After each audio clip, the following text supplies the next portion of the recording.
At the end of a recent video, I threw in this shot of a tape measure. A lot of people in the comments were horrified that I would do such a thing to a tape measure. We've probably all been told at one time or another that you shouldn't let a tape measure snap back into its case because it'll ruin it. When I was a kid, I remember my dad yelling at me for doing this. I never really got a clear reason why, other than just it'll ruin it. As I grew up, I began to wonder if snapping a tape measure just simply annoyed dads, and that was the real reason for the scolding. Quit having fun with that. And now it's just something that's handed down from generation to generation. It's one of those signs that you've become your dad. So I thought it'd be fun to test this and see how much snapping a tape measure really affects its performance. And I want to point out that this is just for fun. I am not one of those sciencey channels. There will be no graphs, Arduino, Raspberry Pi, or dial indicators. I'm not going to design a machine to test this. In fact, this entire demonstration is probably completely scientifically inaccurate.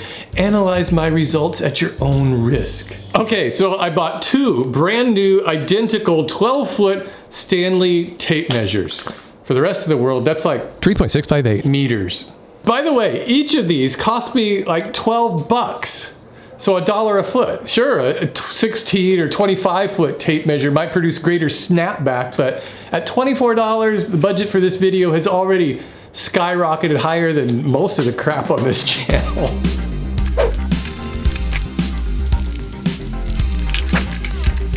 First, I'll secure the test tape measure into place. Next, it's onto my control tape measure. I'll secure it into place too, and I'll add a note to remind me not to snap this one under any circumstances, no matter how great the temptation. Now I can secure the entire snapping station to my workbench. At the moment, it is 69 degrees Fahrenheit with the humidity of 32%. The dew point is 37 degrees Fahrenheit.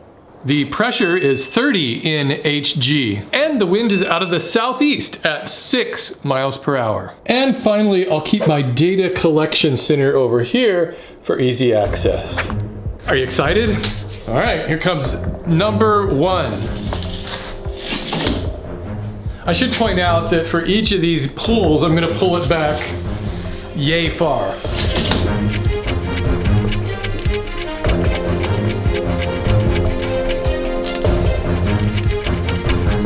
Okay, I think I just discovered something. When I pull it out like this, it falls down and it doesn't snap back in as well. So it needs some support like this. Then it snaps back a lot faster. So you know what I gotta do? I gotta move the snapping station back. There, 36 inches. Should it be longer? I think it should be longer. Well, now I've got an actual measurement. That's 48 inches. It's almost 4 feet. Oh, way better. That's the snap we want.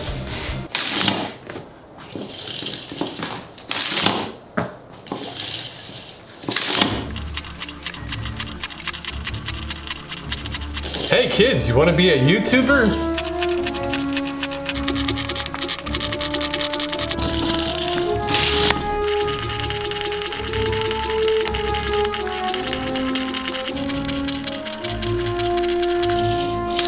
This is what 14 years of making YouTube videos all leads up to. Okay, there's 200.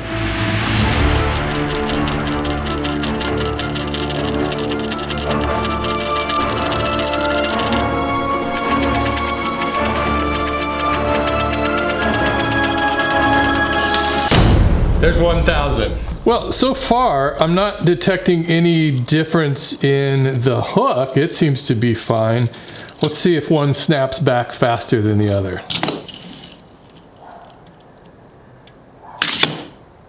I don't know, those both look about the same, but it's only 1,000 snaps.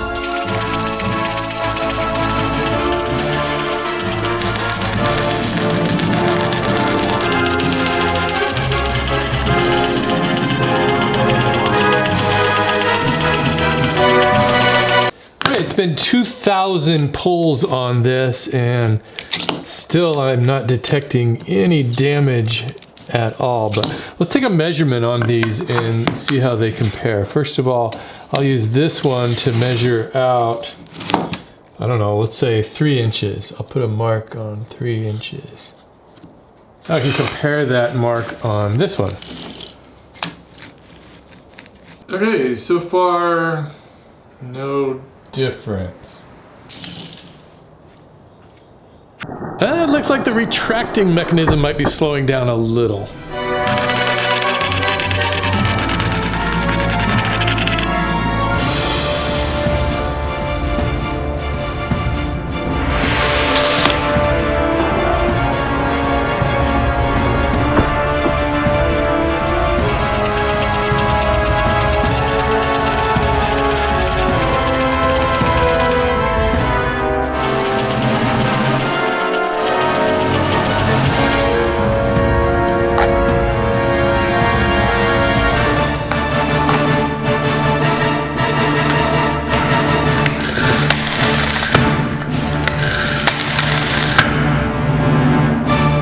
I decided to make a mark this time using a knife rather than a pencil so I can get a more precise measurement. So here is the 5 inches on the unused tape measure.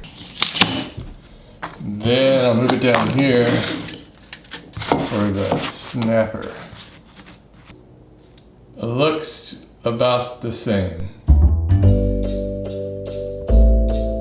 It finally broke. I can't believe I didn't get this on video. Okay, so the number that it broke at, believe it or not, was 9,972.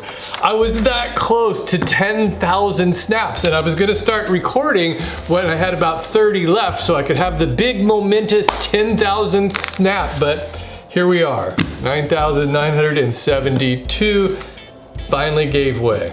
Well, I think it's safe to say that tape measures are a lot less delicate than you might think. It took me 16 days of snapping almost 10,000 times to get this one to break. And I know for certain that the accuracy was completely unaffected at 8,000 snaps, although it would probably still give accurate readings at 10,000 since the part that failed was the metal tape itself, not the hook. Honestly, I was thinking it might last a lot longer. I was checking it after every 100 or so and just to check that the tip was still on there, and everything seemed fine. So when it broke, it just happened all at once. And I think the tape finally broke because of the way it retracted. It kind of flails side to side. I noticed that around 9,000, it was starting to get a little banged up. It's also important to note that the retraction mechanism itself started to slow down fairly early on, but it was really only noticeable in slow motion. I couldn't really tell the difference in real time. So what do we learn with this bit of nonsense here? Well, sure, letting a tape measure snap back into its case will ruin it,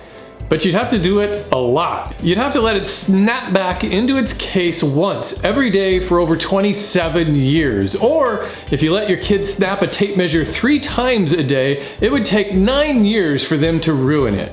I'm gonna guess that they'd get bored with that game before then, or they may end up just moving off to college. So hey kids, if you wanna snap that tape measure, you go for it.